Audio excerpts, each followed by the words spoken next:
ये है, ये। हम्म। और यहाँ पे ना, अभी कुकर से है, यहाँ पे एक कुर्सी था मेरा, तो यहाँ पर ही बैठ के पढ़ता था। खाना आप खुद से बनाते हो? हाँ, खुद से। तो मैंने तो कोई होप ही छोड़ दिया था कि शायद इस बार सिलेक्शन हो पाएगा।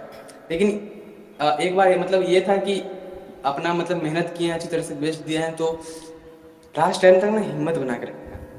रोने का भी मन करता था, तो कभी कभी रोते रोते पढ़ते थे, छोड़ ही नहीं पढ़ाई कभी। और एग्ज़ाम दिया तो अच्छा चला गया। और सारे क्वेश्चन ऐसे थे जो मतलब देखे थे पढ़ाई के साथ साथ, वही क्वेश्चन आ गए और बन गए। तो स्किप मतलब क्विट नहीं करना होता, चाहे मतलब कितने भी बुरे हालात क्यों ना।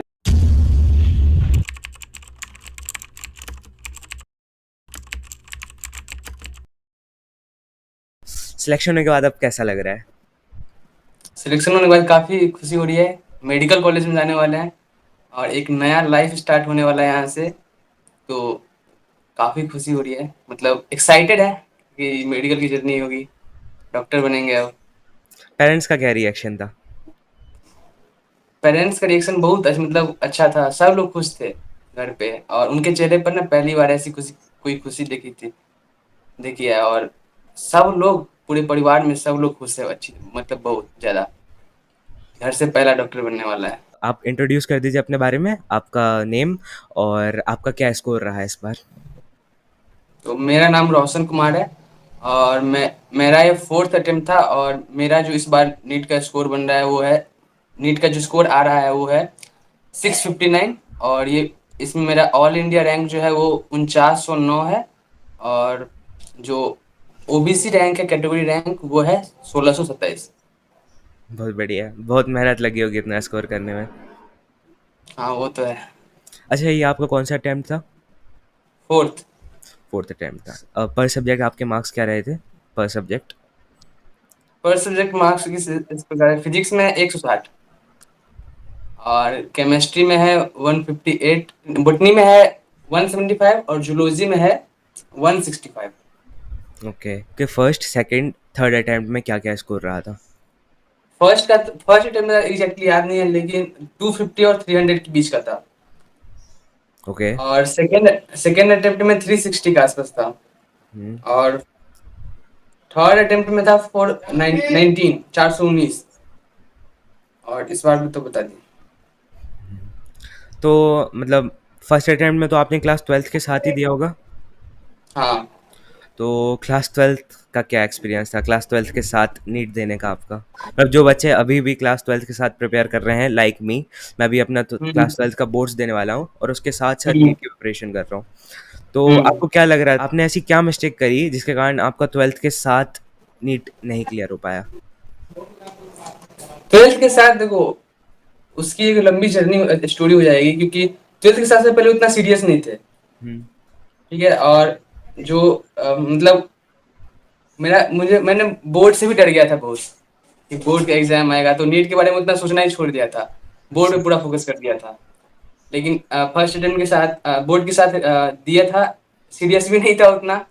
तो उसका तो छोड़ ही दो क्योंकि एग्जाम के लिए प्रिपेयर ही नहीं किया था अब पर फर्स्ट बोर्ड्स अटेम्प्ट के में। मार्क्स मैटर भी तो नहीं कर रहे हैं, अब तो आपका लोग सिलेक्शन ही देखेंगे।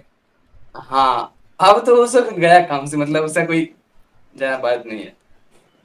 तो आपने क्या फर्स्ट अटेम्प्ट में कोचिंग ज्वाइन की थी कि सेल्फ स्टडी की थी? कोचिंग ज्वाइन करने के लिए एक्चुअली उतने पैसे नहीं थे घर में कि कोई किसी ऑफलाइन कोचिंग में दे सके। और अगर इंडिविजुअल भी कोचिंग करते हैं ना, तो ये जो होता है, आप ना, एक एलेन या फिर आकाश, उन सब की बातें छोड़ दो, किसी रिनाउंड कोचिंग की। तो एक जो इंडिविजुअल भी कोचिंग होता है, तो उसकी फीस अगर पर सब्जेक्ट की बात करें तो 2 से 3 हज़ार के बीच में होती है पर मंथ। तो मेरा मतलब फैमिली का इतना भी नहीं था कि पटना में आके पढ़ सके। लेकिन ये भैया सब जो है ना, 2 बड़े भैया हैं मेरे, तो वो पटने में रहते थे। तो उन्हीं के साथ यहाँ पर आ गए और यूट्यूब से ही पढ़ा। शुरुआत में 11th और 12th यूट्यूब से ही पढ़ाई करी, है ना। और कि कोई ऑफलाइन कोचिंग नहीं, क्योंकि इतने मतलब अफोर्ड नहीं कर सकते थे। और मतलब पढ़ने में तो मज़ा आता था। और मैंने ना, जैसे होता है ना कि मैंने 11th से ही टारगेट बैच ज्वाइन कर लिया था। टारगेट टारगेट वाले में। बैच से पढ़ाई करता था, हाँ। तो बायोलॉजी में अच्छा टीचर मिल गया था, लेकिन फिजिक्स और केमिस्ट्री कुछ पल्ले ही नहीं पड़ता था, सीधा ऊपर से जाता था। तो फिजिक्स केमिस्ट्री का बुरा हाल था, लेकिन बायोलॉजी मेरा पूरा मस्त हो गया था। इस अटेम्प्ट में आपने ऐसा क्या क्या इम्प्रूव किया कि आपका इतना अच्छा स्कोर आ पाया? जो पुराने मिस्टेक्स किए थे ड्रॉप ईयर्स में, उसको रिपीट नहीं किया। और दूसरी बात, मिस्टेक्स तो इस बार भी मैंने बहुत करी, बहुत ज्यादा मिस्टेक्स करी, लेकिन समय रहते ना उस मिस्टेक्स को ना करेक्ट कर लिया। बहुत ज्यादा को जितना किया, मतलब 90% मिस्टेक्स को करेक्ट कर लिया। और दूसरी बात, मैंने सबसे इंपॉर्टेंट बात करना चाहूंगी, मैंने इस बार आइसोलेशन मेंटेन किया। आइसोलेशन मेंटेन किया, ये सबसे बड़ा मतलब कह सकता हूँ सबसे सही चीज किया इस बार मैंने। अच्छा, मतलब आप बिल्कुल पढ़ते ही रहते थे। हाँ, सबसे कट गए थे, किसी से बात बात नहीं करते थे। वो सबसे इम्पोर्टेंट है। हम्म।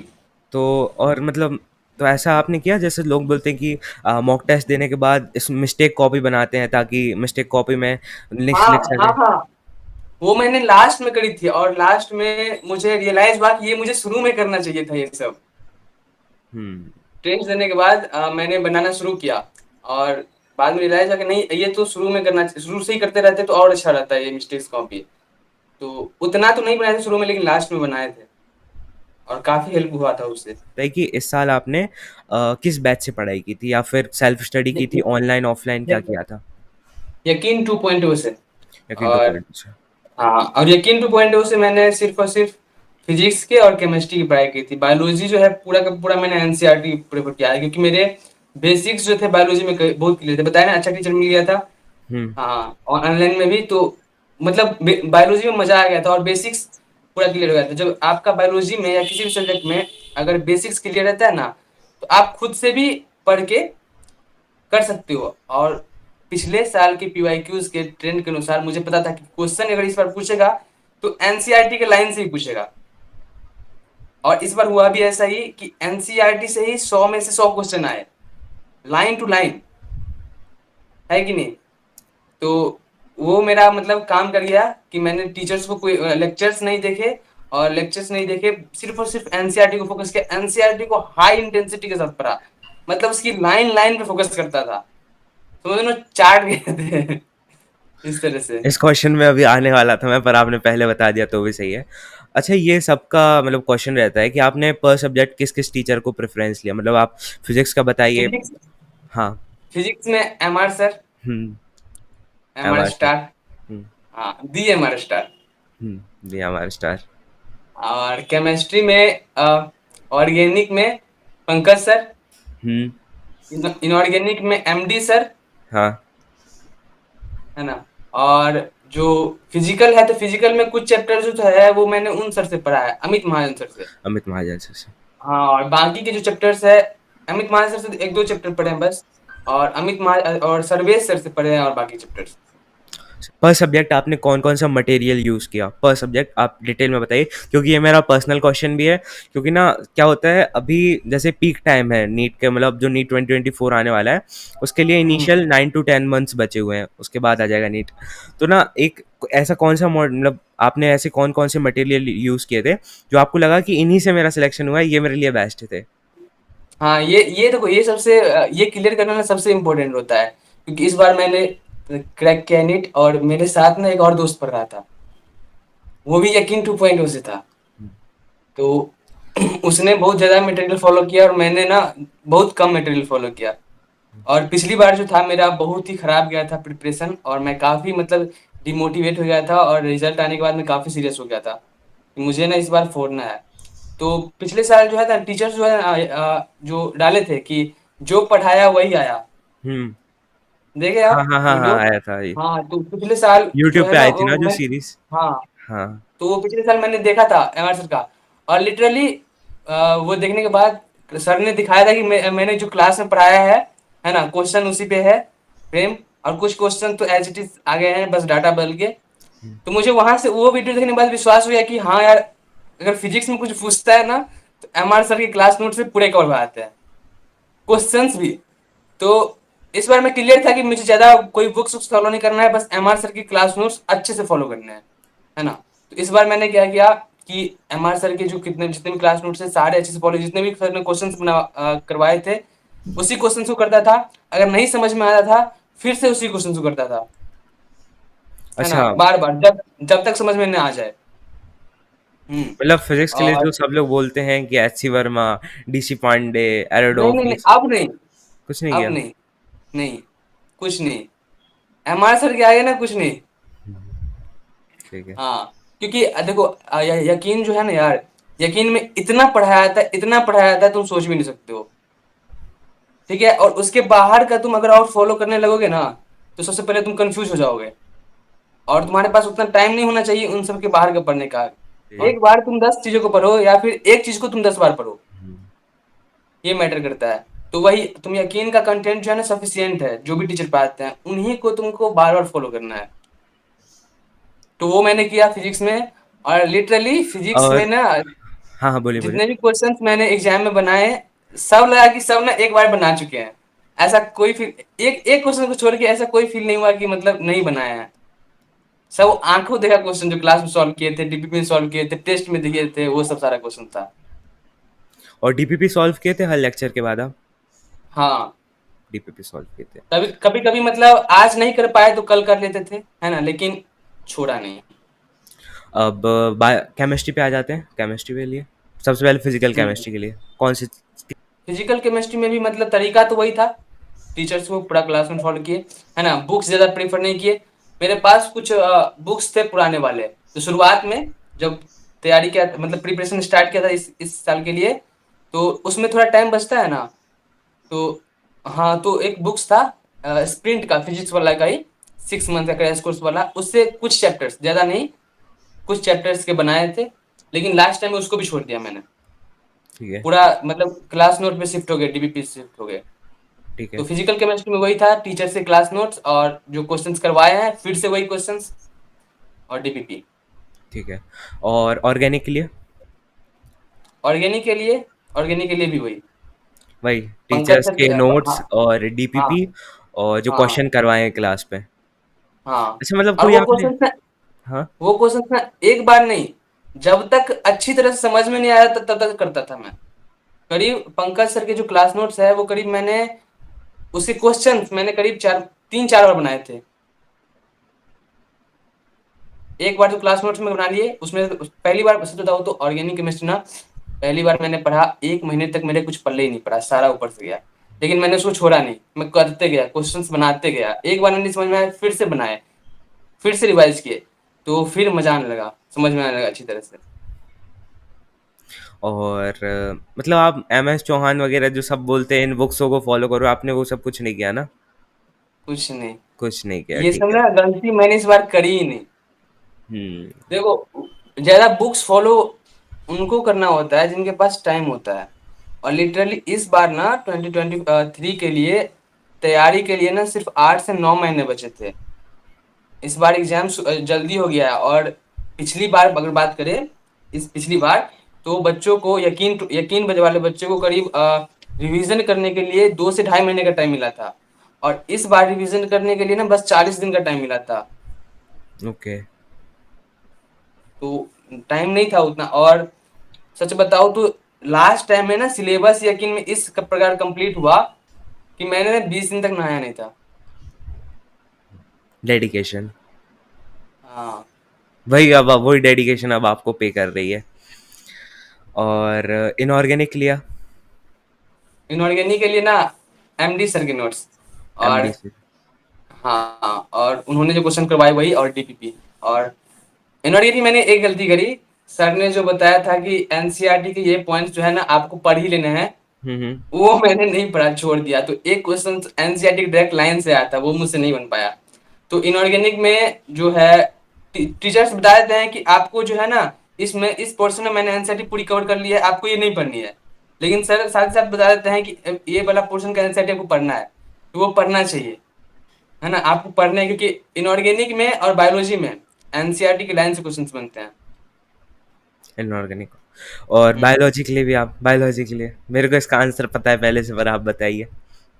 एनसीईआरटी पूरी तरह से, एनसीईआरटी का मतलब पढ़ा, एनसीईआरटी के बेस्ट क्वेश्चंस बनाए, फालतू का कुछ नहीं पढ़ा इस बार, और रिवीजन भी एनसीईआरटी से ही किया।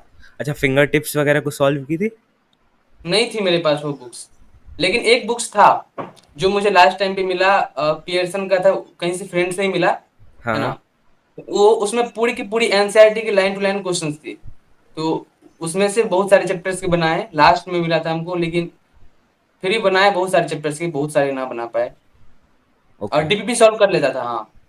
क्लास लेक्चर्स नहीं देखे बायोलॉजी में, लेकिन डीपीपी सॉल्व कर लेता था। और मतलब नीट के एग्जाम से पहले आपने बायोलॉजी कितनी बार पढ़ ली थी, ये सबसे ज्यादा क्वेश्चन पूछा गया ऐसे है। एज सच गिना तो नहीं था, हम्म। लेकिन पढ़ता था ना, खूब इंटेंसिटी के साथ पढ़ता था, मतलब बताया ना कि लाइन टू लाइन फोकस करता था कि इस लाइन का मतलब क्या है, इस लाइन पे क्या क्वेश्चन बन जाता है। तो हम्म। मतलब समझो ना, चाटने जैसा था।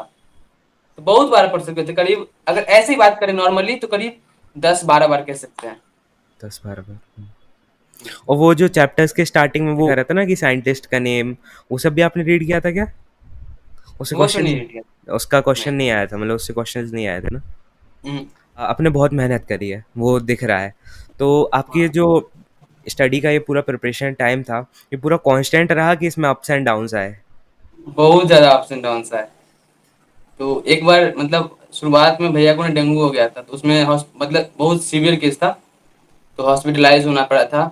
तो मुझे याद है कि यार मतलब ऐसा था ना, चिपक गए थे पढ़ाई से कि मतलब हॉस्पिटल में भी जब भी टाइम मिलता था ना, जब भी टाइम मिलता था, मैं मतलब बुक्स लेके गया था और पढ़ लेता था जब भी टाइम मिलता था। और ऐसा मेरा एक भी दिन नहीं गया इस प्रिपरेशन के दौरान, एक भी दिन ऐसा गया है नहीं गया है, चाहे कितना भी वर्स्ट दिन हो या कितना भी बेटर दिन हो, कितना भी सबसे अच्छा दिन हो, उसमें मैंने ना थोड़ी मिनिमम आधे घंटे 1 घंटे पढ़ाई करी ही है। तो हॉस्पिटल में भी मैं ना थोड़ा देर पढ़ लेता था। और मुझे याद है, ट्रेन में भी जब ट्रेन में भी सफर करना होता था, तो ट्रेन में भी मतलब मैं पढ़ते जाता था, और ऐसे पता ही नहीं चलता था कि 8-9 घंटे का ट्रेन का सफर कैसे बीत गया, पता ही नहीं चलता था। एक बार का पागलपन था। और एक बार भैया के साथ गए थे कॉलेज में, उनका एग्जाम था, तो मैं कॉलेज के बाहर बाइक पे बैठ के, जो लगे होते हैं ना बाइक पार्क हम्म। में, वहां पे बैठ के मैंने मुझे याद है मैंने लॉज ऑफ मोशन का एक लेक्चर देखा था। और उसमें वो पुली ब्लॉक वाला क्वेश्चन नहीं होता है, एमआर हमारे सर वो, सर का। हाँ वो क्वेश्चन करवा रहे थे। तो यही होता है कि कुछ पल ना जो, और मतलब बहुत सारे पल याद नहीं रहते हैं, लेकिन वो सब जो खास पल होते हैं वो याद रह जाते हैं। अभी इस जैसे मैं ये इंटरव्यू ले रहा हूँ ना, तो इसको बहुत से लोग देखेंगे मोटिवेशन लेने के लिए, पर ना उनका मोटिवेशन कांस्टेंट नहीं रहने वाला है। वो ना अभी ये देखने के बाद अपना थोड़ा देर पढ़ने बैठेंगे और फिर कल से वही रेगुलर अपने रूटीन में आ जाएंगे। मतलब उनको मतलब मेरे मैं एक साथ खुद ऐसा होता है कि मतलब मैं मोटिवेशन, मैंने बहुत से इंटरव्यू देख चुका हूँ, फिर ना उसके बाद मेरे को मैं पढ़ने बैठ जाता हूँ, फिर एकदम से मोटिवेशन डाउन हो जाता है। तो फिर अब ऐसा फील होता है कि यार आप लोग इतनी मेहनत करके निकाल रहे हैं और जिनके पास पूरे रिसोर्सेज हैं, मतलब हर मॉड्यूल्स लेके बैठे हैं, फिर सब लेके बैठे हैं, फिर भी स्कोर नहीं कर पा रहे हैं। मेरा भी चार चौथा मतलब चौथा अटेम्प्ट था, तीन तीन अटेम्प्ट में मेरे भी नहीं हुए थे, तो वो बता सकता हूँ कि फीलिंग, कि मैं शायद सीरियस नहीं था इस एग्जाम को लेकर, है ना। जब लाइफ में आपको लगता है कि यार ये चीज ना आपको करनी है, चाहे जो हो जाए करनी है, आपका डेडिकेशन होता है उसमें, मतलब आप सीरियस होते हो, तो आप ज्यादा डिस्ट्रैक्ट नहीं होते हो, है ना। और बताऊं इस बार मतलब इस प्रकार में मतलब पूरा सीरियस था कि बताया कि डेंगू हो गया था भैया को, 10-15 दिन उसमें इन्वॉल्व होना पड़ा, है ना। ये टाइम पीरियड इनर्सिया कौन सा ब्रेक। था? ये 2022 का टाइम पीरियड था? हाँ, तो नीट के एग्जाम के, पिछले बार नीट के एग्जाम के करीब 2-2.5 महीने बाद। 2 2.5 महीने बाद, ठीक है। मतलब हाँ, जो जब स्टार्टिंग पटना में, फेज था उसी में आपके साथ ये ट्रेजेडी हाँ टाइप की जब हुई। पटना में डेंगू फैला था। हम्म। अच्छा। तो हाँ, तो फिर उसके बाद पटना आ गए, जब ठीक हो गया माहौल, तो फिर हुआ क्या कि मेरा ना पढ़ने का मन नहीं करता, क्योंकि इनर्सिया ब्रेक करना, सिटिंग टाइम पूरा मतलब पूरा पढ़ाई का जो तरीका होता है ना वो पूरा बिगड़ गया था। तो वो जो मतलब उस वक्त चल रहा था वर्क एनर्जी पावर फिजिक्स में, तो मुझे याद है मैं लाइब्रेरी में बैठ के पढ़ रहा था, और मेरा पढ़ने का बिल्कुल मन नहीं कर रहा था। मन कर रहा था ना कि छोड़ के मतलब भाग जाऊं वहां से उठ के, बंद कर दूं लेक्चर। लेकिन मैंने मतलब उस वक्त सोचा कि यार आज इस मन के आगे हार गया ना, तो फिर कभी नहीं कर पाऊंगा। आज अगर इस मन के आगे हार गया तो कभी नहीं कर पाऊंगा। मैं ना वहीं पे बैठा रहा पूरा जिद के साथ, है ना। ऐसा हुआ कि मतलब प्रेशर इतना मतलब माइंड में बढ़ गया, कभी आप दौड़ के आते हो तो ऐसा लगता है ना कि ब्रेन में मतलब ब्लड फ्लो कर रहा हाँ, है, धक धक धक सेंसेशन धक। टाइप का होने लगता है, झंझनाहट हाँ, टाइप की। तो प्रेशर इतना बढ़ गया था, मुझे फील हो रहा था ब्रेन में कि यार ब्लड फ्लो कर रहा है। फिर मैं फिर भी जबरदस्ती बैठा रहा वहां पे, मैं लेक्चर देखता रहा। फिर वही होता है ना, पेन टेम्पररी होता है, हम्म। थोड़ी देर बाद खत्म हो जाता है। फिर मजा आने लगा, पढ़ने लगा। और वो लेक्चर था वर्क एनर्जी थ्योरम का, वो पढ़ा रहे थे सर। तो मैं पढ़ता रहा, मुझे नहीं भी पढ़ने का मन करता था, फिर भी मैं पढ़ता था। मैंने डिसाइड कर लिया, मतलब एक मैंने अपने लिए लाइन बना लिया था कि जब पढ़ने का मन करेगा तब तो पढ़ूंगा ही अच्छी तरह से, जब पढ़ने का मन नहीं करेगा तब और अच्छे से पढ़ूंगा। क्यों? क्योंकि जब आपका मन करेगा ना तब आप इस लेवल की पढ़ाई कर लोगे, हाँ। है ना। और जब मन नहीं करेगा तो यहाँ पे पढ़ाई करोगे इस लेवल की, है ना। तो इसलिए जब मन नहीं करेगा तब और अच्छे से पढ़ूंगा, तभी तो बीट कर पाएगा ये लेवल। तो इसीलिए कंसिस्टेंसी यहाँ पे इम्पोर्टेंट प्ले करता है। और जब पढ़ने का मन नहीं करता था तो मैंने ये डिसाइड कर लिया था कि सिर्फ आज पढ़ूंगा, कल से पढ़ूंगा ही नहीं सर, सिर्फ आज पढ़ूंगा। और जब ऐसे करते थे, पढ़ने के लिए बैठे थे तो फिर मन लगा था, फिर भूल जाते थे कि नहीं मन कर रहा है पढ़ने का, ऐसा होता था। मतलब हाँ, जो आपका ये वाला ड्रॉप था, इसमें आपने कितने घंटे पढ़ाई की थी, मतलब ऑनेस्टली? All time, honest. खाना पीना और बाथिंग और फ्रेश होने का टाइम छोड़ के, है ना। और साथ में मैं खाना भी बनाता था खुद से, तो वो टाइम छोड़ के बाकी ऑल टाइम में पढ़ाई करता था। मतलब ऐसे गिनता नहीं था कि इतने घंटे हो गए, इतने घंटे हो गए। अच्छा, मतलब गिने नहीं। सारे। हाँ, तो मतलब हाँ, एक दिन में आप तीनों सब्जेक्ट्स को टाइम देते थे हाँ लगभग। लगभग? तो मतलब आप क्या अपने आप को गोल दे देते थे क्या कि इस वीक में मेरे को इतने टॉपिक्स कंप्लीट करने हैं? क्योंकि अभी मैं इस चीज़ को फॉलो कर रहा हूँ। पहले मैं टाइम टेबल बना देता था कि मेरे को ये करना है, वो मैं फॉलो नहीं कर पाया। पर अब मैंने ऐसा दे दिया कि मेरे को इस एक वीक में 4 चैप्टर्स कंप्लीट करने हैं। उसके लिए भले मैं पूरी रात बैठ के पढ़ाई करूँ, मैं 4 घंटे पढ़ाई करूँ, बस वो कंप्लीट हो जाने चाहिए। मेरे को ये ज़्यादा मैंने हुँ, शुरुआत में मैंने ऐसे मैं लेक्चर्स को फॉलो नहीं करता था। हुँ, मतलब जो रेगुलर होता है वैसे उसको फॉलो नहीं करता था। शुरुआत में मैंने चैप्टर्स, मतलब एक चैप्टर पहले खत्म करूंगा, है ना। चाहे वो कोई भी हो, फिजिक्स का, केमिस्ट्री का, बायोलॉजी का चैप्टर खत्म करूंगा। फिर मैंने देखा कि इस तरीके से अगर मैं करता हूँ तो मेरे लिए ये मतलब सही नहीं रहेगा, मैं पिछड़ जाऊंगा, है ना। क्योंकि आपको साथ साथ टेस्ट को भी साथ में लेके चलना होता है ना, क्योंकि टेस्ट देना इंपॉर्टेंट होता है। तो फिर मैंने धीरे धीरे इसको मैनेज किया। और जिस तरीके से क्लासेस चल रही होती है ना, मतलब क्लासेस के साथ मैं अलाइन हो गया। और फिर मैंने शुरुआत में ना मैंने टेस्ट नहीं दिए थे, बिल्कुल नहीं। करीब एक डेढ़ महीने तक मैंने तो टेस्ट ही नहीं दिया था बिल्कुल। फिर मैंने टेस्ट देना शुरू किया। हाँ, तो ये तो मेरा नेक्स्ट क्वेश्चन ही था कि मतलब एग्ज़ाम से पहले, नहीं 2023 से पहले आप कितने टेस्ट दे चुके थे? फुल सिलेबस मॉक टेस्ट कितने दे चुके थे? सच गिना नहीं था, लेकिन फिर भी कह सकता हूँ 30-35। सारे फिजिक्स वाला से थे? फिजिक्स वाला पे देखो, टेस्ट जो हो रहे थे ना, मॉक टेस्ट भी, वो टेस्ट जो है, टेस्ट लास्ट में गड़बड़ा गया था बहुत दिन तक। तो मतलब करीब दो तीन टेस्ट जो थे जो छूट ही गए थे, मतलब सर ने मतलब क्लास यकीन में भी नहीं हुए थे। तो और इस क्लासेस में सर ने बोला था कि आपको जहां से भी टेस्ट मिले आप दो उसको।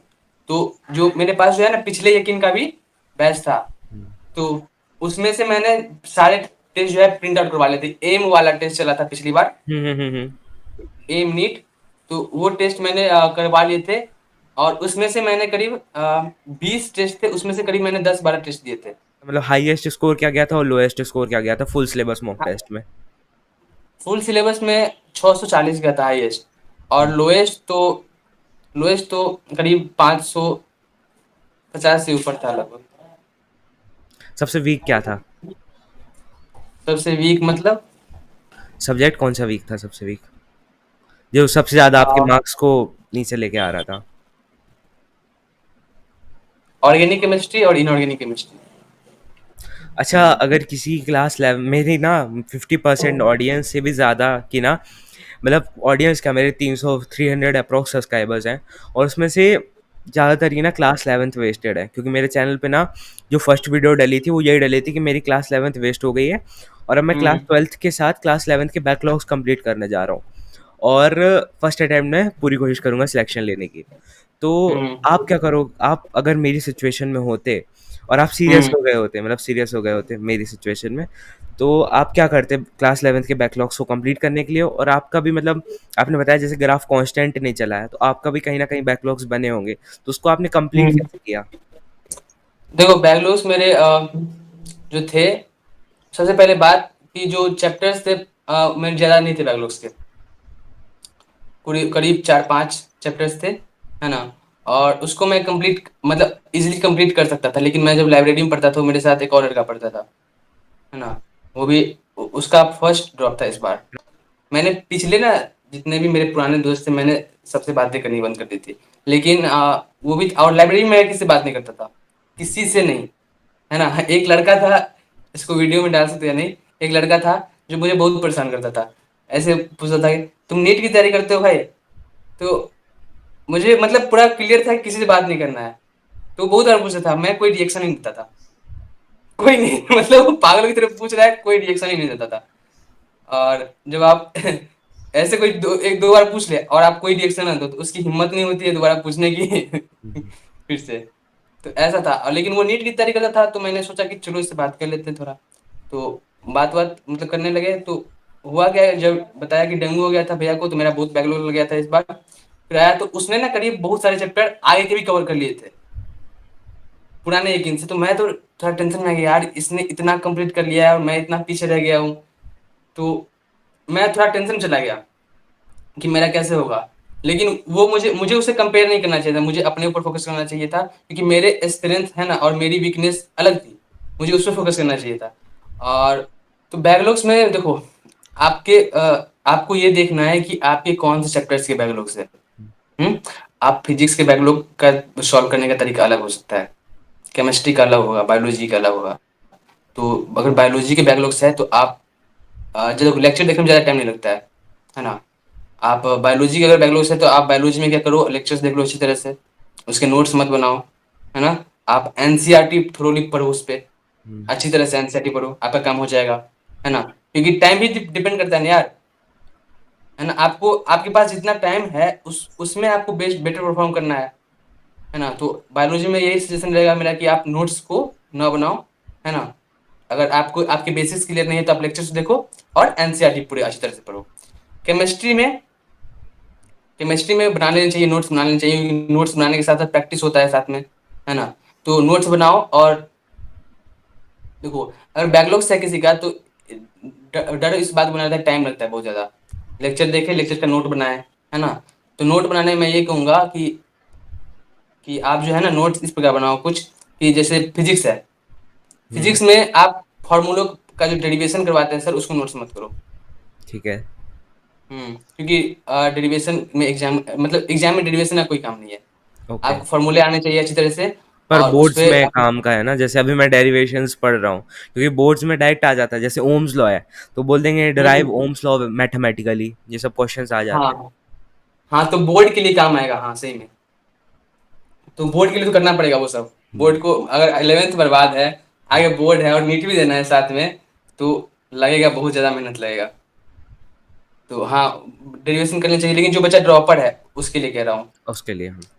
हाँ, उसको मतलब डेरिवेशन वेरिएशन उसमें टाइम बच जाएगा उसका, और साथ साथ उसको क्वेश्चन अच्छी तरह से कर लेने चाहिए, क्योंकि एग्जाम में एटलीस्ट लास्ट में एग्जाम में क्वेश्चन ही पूछे जाते हैं, हाँ। है ना। और अगर डेरिवेशन कोई करना भी चाहता है तो रफ में कर ले, प्रैक्टिस बन जाएगी उससे। और ये बात हो गई। और इनऑर्गेनिक में अगर उसके पास बिल्कुल टाइम नहीं है लेकिन वो करना चाहता है, तो यही कहूँगा कि नोट्स ना बनाए ज़्यादा, शॉर्ट नोट्स बना ले क्लास के साथ, और जितने ज़्यादा हो सके क्वेश्चंस बनाए। ओके। और ऑर्गेनिक में स्पेशली कहूँगा कि ऑर्गेनिक में क्या होता है, टीचर्स ने है ना रिएक्शन की मैकेनिज्म पढ़ाते हैं। हम्म। तो रिएक्शन का मैकेनिज्म में का एग्जाम में कोई काम नहीं होता है, ठीक है। वो सिर्फ फील के लिए होता है ना। तो नोट बनाने में मैकेनिज्म ना करे, है ना। और सिर्फ सिर्फ जो सीधा रिएक्शन होता है उसको फॉलो कर ले, डायरेक्ट मेथड। और ठीक है। क्वेश्चंस लगा ले ढेर सारे, जितने लगा सकते हैं। और बायो के लिए मेरे को एक क्वेश्चन और पूछना था। जैसे अब टाइम कम बचा है, तो ऐसा कर सकते हैं कि बायो के लिए नोट्स ना बनाए, क्योंकि मेरे को बहुत से लोगों ने सजेस्ट किया है कि बायो के नोट्स मत बनाओ, बायोलॉजी के एनसीईआरटी में साइड में जगह छूटी हुई है ना, वहाँ पे अपने पॉइंट्स ऐड कर दो। देखो, मैंने ना इस बार नहीं नोट्स बनाए थे, मैंने शुरुआत से ही एनसीईआरटी फॉलो करी थी अच्छी तरह से। लेकिन मैंने एक गलती करी इस बार, हुँ, बायोलॉजी में। जब लास्ट टाइम आया तो मैंने एनसीईआरटी के शॉर्ट नोट्स बना लिए। हाँ, मैंने एक लड़के को देखा कि वो शॉर्ट नोट्स बना रहा हुँ, है ना, लाइब्रेरी में। तो मैंने सोचा कि अच्छा सही रहेगा कि शॉर्ट नोट्स बनाने का टाइम बचेगा बहुत रिवाइज करने में। लेकिन हुआ क्या कि आप क्वेश्चन जो पूछ जाते हैं वो एनसीईआरटी के मतलब ऐसे लाइन से भी क्वेश्चन पूछ लेगा जो आप सोच नहीं सकते हो यार, इससे हुँ, भी क्वेश्चन बन सकता है क्या, है ना। और वो एग्जाम में पूछ लेगा। अब आप लो, इतना हल्का क्वेश्चन था यार, पढ़ लिए होते थोड़ा अच्छा से तो बन जाता, है ना। और क्या होता है, बच्चा हाई लेवल की थिंकिंग सोचने लग जाता है कि मतलब हार्ड लेवल का क्वेश्चन। ऐसा नहीं होता है, एनसीईआरटी के ना एकदम हल्के हल्के लाइन से क्वेश्चन पूछ लेता है जिसको बंदा मतलब पढ़ते वक्त ना इग्नोर कर देता है। तो मैंने शॉर्ट नोट्स बनाया, शॉर्ट नोट्स में मतलब इंपॉर्टेंट इंपॉर्टेंट पॉइंट जो मुझे लगे वो मैंने कर लिए। फिर पर वो मुझे बाद काम में भी नहीं आया। रियलाइज हुआ। हाँ, हाँ। पर वो हाँ, काम फील में नहीं नहीं आया फिर भी, आया। फील नहीं आया फिर भी लास्ट में, क्योंकि मैंने पूरे साल एनसीईआरटी पढ़ी थी, उसमें एनसीईआरटी में अंडरलाइन करी थी। तो हुँ, मुझे रिवीजन भी ना उसी से करने चाहिए थे। हाँ, तो मैं यही सजेस्ट करूंगा कि एनसीईआरटी के नोट्स मत बनाओ, है ना। आप एनसीईआरटी पूरी तरह अच्छे से पढ़ो, मतलब ऐसे दिमाग में पूरा पिक्चर बन जानी चाहिए एनसीईआरटी का। तो मैं इसको कंप्लीट कर देता हूँ कि ये जो मैंने बोली एनसीईआरटी सिर्फ और सिर्फ बायो के लिए है। फिजिक्स में मैं कहूंगा कि फिजिक्स में आप फॉर्मूला के सॉल्यूशन बना सकते हो, हुँ, है ना, क्विक रिवीजन के लिए। हुँ, वो बना लो, बहुत ज्यादा अच्छा रहेंगे, है ना। हुँ, और और ऑर्गेनिक में मैं कहूंगा तो ऑर्गेनिक में शॉर्ट नोट्स का मतलब से अगर डायरेक्ट मेथड कर रहे हो, आप डायरेक्ट मेथड सिर्फ नोट कर रहे हो तो वो भी शॉर्ट नोट ही हुए एक प्रकार से। आप रिएक्शन मैकेनिज्म नोट नहीं कर रहे हो, हुँ, है ना। और रिएक्शन मैकेनिज्म में आप वो नोट कर सकते हो जो सर कहते हैं। कुछ कुछ सर बोलते हैं कि ये जो है ना, अ, आप इसको नोट कर सकते हो, और बाकी पंकज सर ना क्लास में कहते हैं कि आपको ये नोट करने की जरूरत नहीं है, हाँ, कह भी देते हैं सर। तो वो हो गया। और इनऑर्गेनिक में जो कुछ चैप्टर्स है शुरुआत के, जैसे पीरियोडिसिटी हो गया, केमिकल बॉन्डिंग हो गया, ये सब बेसिक चैप्टर है, इसके नोट्स बना लो और प्रैक्टिस भी हो जाएगी साथ में, है ना। और लास्ट के चैप्टर्स है जैसे हाइड्रोजन हो गया, एस ब्लॉक हो गया, पी ब्लॉक हो गया, मैंने इसके नोट्स नहीं बनाए थे। ओके, डी ब्लॉक हो गया, हुँ, इसके नोट्स नहीं बनाए थे मैंने ओके। मैंने मतलब पीडीएफ से ही पढ़ लिया था। हाँ। और ना आपको एक मैं बात बताता हूँ, आप सरप्राइज़ हो जाओगे कि आपको ऑर्गेनिक केमिस्ट्री पढ़ाई थी पंकज सर ने, ठीक है? पर ना लक्ष्य में पंकज सर फिजिकल केमिस्ट्री पढ़ा रहे हैं मेरे बैच में। अच्छा अच्छा, हाँ। कोई बात नहीं, जो भी टीचर था ना, देखो, आप एग्जाम में जो बैठोगे ना तो ये फील नहीं करोगे कि मैंने किस टीचर से पढ़ी है हुँ, ना। आप एग्जाम में देखोगे क्वेश्चंस आपके सामने रहेंगे और आपको उस समय वही याद काम आएगा कि आपने वो क्वेश्चन पहले बनाए हैं कि नहीं, चाहे किसी भी टीचर से बनाए हो। ठीक है, तो कोई टीचर मतलब अगर वो पढ़ा रहा है तो वो मतलब उसमें मास्टर होगा ही अच्छी तरह से, तभी वो पढ़ा रहा है। हाँ, ये बात तो तो है। आप, हाँ, आप अपनी तरफ से ज्यादा मेहनत करो, थोड़ा फील नहीं आता है कोई बात नहीं है ना। आप और आप ज्यादा मतलब सोचोगे कि आप मैं पंकज सबसे ऑर्गेनिक पढ़ता हूँ तो आप डिस्ट्रैक्ट हो जाओगे ना। हाँ, एक बैच को फॉलो करना, बैच के साथ कोई भी टीचर पढ़ा रहा है उसका टेम्परामेंट अलग होता है। ठीक। हाँ, तो आप अच्छी तरह से फॉलो करो उसी उसी को। ये अच्छा लंबा खासा पॉडकास्ट हो गया है। तो एक लास्ट पॉइंट मैं आपसे बोलना चाहता हूँ कि आप क्या बोलना चाहोगे उन एस्पिरेंट को जो इस साल नीट 2024 को देने वाले हैं, कि अब ऐसे आखिरी के टाइम में ऐसा वो क्या कर लें, किस चीज़ों पे स्टिक हो जाएँ कि उनका एकदम से रैंक बूस्ट कर जाए, स्कोर बूस्ट कर जाए, आपके अकॉर्डिंग? मेरे अकॉर्डिंग जितनी बातें मैंने पढ़ाई से रिलेटेड करी है वो तो फॉलो करनी चाहिए उसको, है हुँ, ना। दूसरी बात, उसको आइसोलेट हो जाना चाहिए अच्छी तरह से इस बार, हाँ, है ना, जितना टाइम बचा है।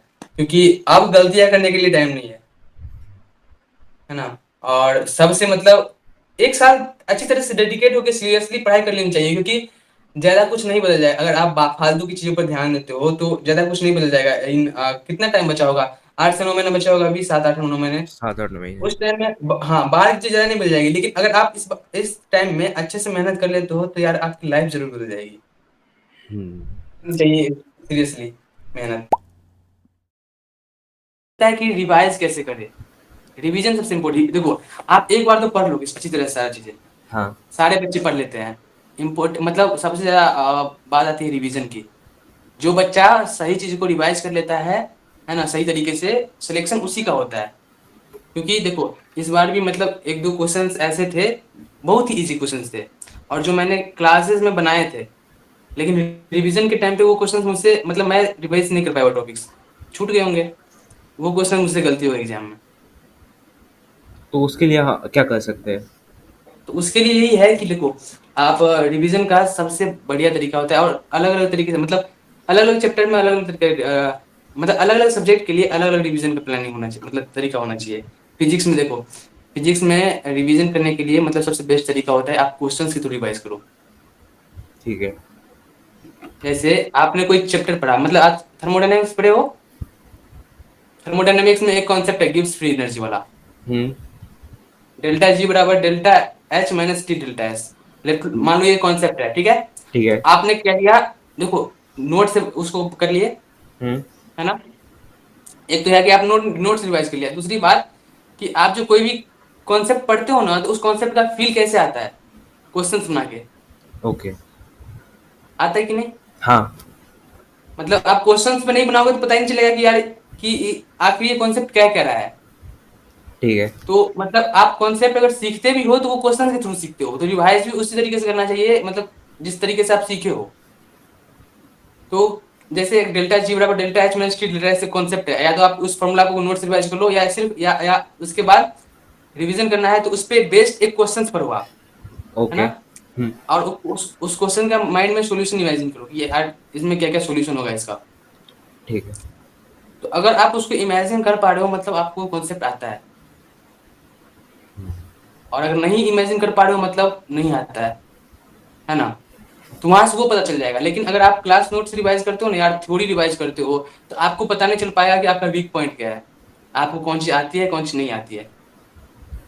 और क्वेश्चन से थ्रू रिवाइज करना, ये बात मुझे को लास्ट में पता चली। मैंने बहुत सारे टाइम बर्बाद किया रिवीजन पे नोट्स रिवाइज कर करके, तो फिर मुझे फील नहीं आया, थोड़ा भी मतलब लग नहीं रहा था कि इफिशिएंटली रिवीजन हो पा रहा है। तो एक वीडियो देखा यूट्यूब पे, और एक वीडियो था एमएस सर का, how to revise like a pro.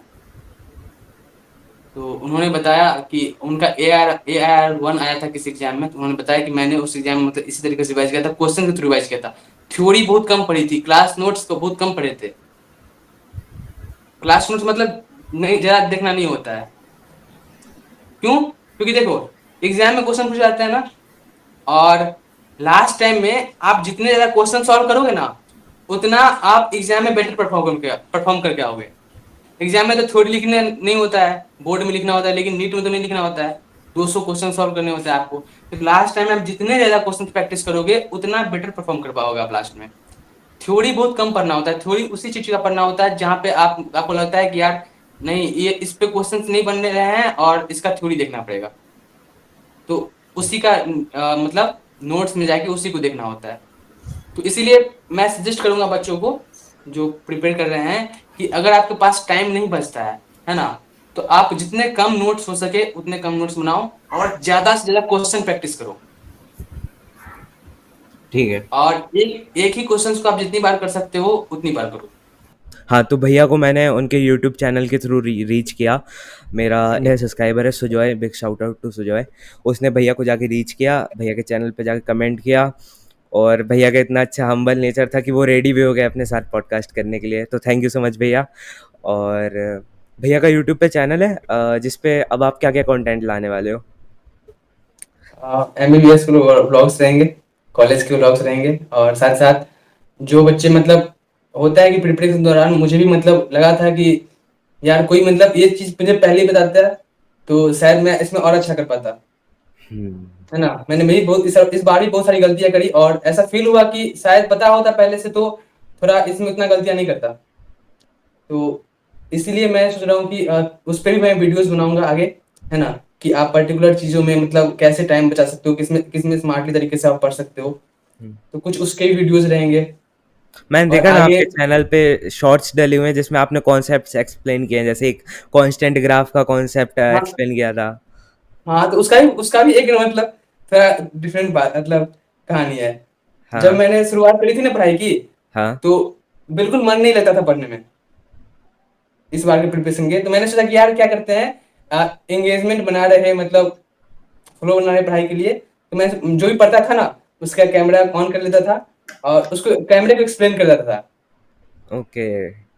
और उसको अपलोड कर देता था चैनल पे। हाँ। तो शुरुआत मतलब ऐसे ही करी थी ताकि मतलब सोचा कि लास्ट टाइम में शायद रिवाइज भी हो जाएगा इससे। तो वही वीडियोस डाले थे। ऐसे मतलब दूसरों के लिए नहीं डाले थे, वो खुद के लिए डाले थे। नहीं, पर वो बहुत अच्छे थे। हाँ, तो तो अगर करीब बहुत आप बनाए थे, मतलब 2-250 बना दिए थे उस पे वीडियोस। फिर हम्म लास्ट टाइम में मुझे लगा कि नहीं, ज्यादा क्वेश्चंस बनाना है, ज्यादा टेस्ट देने हैं, है ना, इसमें टाइम लग जाता है बहुत, तो मैंने वो छोड़ दिया फिर। भैया के चैनल का जो लिंक है वो डिस्क्रिप्शन में दिया है, और पिन कमेंट में भी दिया होगा, और यहाँ पे मैंने टैग करके भी रखा होगा टाइटल में, तो वहाँ से भी आप क्लिक करके भैया के चैनल पे जा सकते हो। ठीक है, तो फिर मिलते हैं आप सबसे किसी और वीडियो के साथ। और ना मैं वीडियोस अपलोड तो वैसे नहीं कर पाता हूँ, क्योंकि रीज़न क्या है कि ना मैं अभी प्रॉपर्ली फोकस कर रहा हूँ अपनी स्टडीज़ पे, इसलिए मैं अपनी चैनल पे ना वीडियोस अपलोड नहीं कर पा रहा हूँ, व्लॉग्स वगैरह अपलोड नहीं कर पा रहा हूँ। क्योंकि ना मैं एक चीज़ बोलूँगा अच्छी एकदम परफेक्ट, कि ना जो लोग मैंने देखा यूट्यूब पे ब्लॉग्स वगैरह अपलोड कर रहे थे ना, उनका सिलेक्शन नहीं हो रहा है अब, वो यूट्यूबर ही बन के रह गए। तो मेरे को वैसा नहीं करना है, इसलिए ना मैं कोशिश करूँगा कि मैं यूट्यूब पे लाइव कर सकूँ, बट ना मैं व्लॉग्स वगैरह तो नहीं डाल पाऊँगा। एक आध मैं कोशिश करूँगा कि महीने में एक व्लॉग्स आ सके, क्योंकि एडिटिंग वगैरह का भी सीन रहता है। तो फिर मिलते हैं आपसे किसी अगली वीडियो के साथ 1-2 महीने बाद। ठीक है, बाय।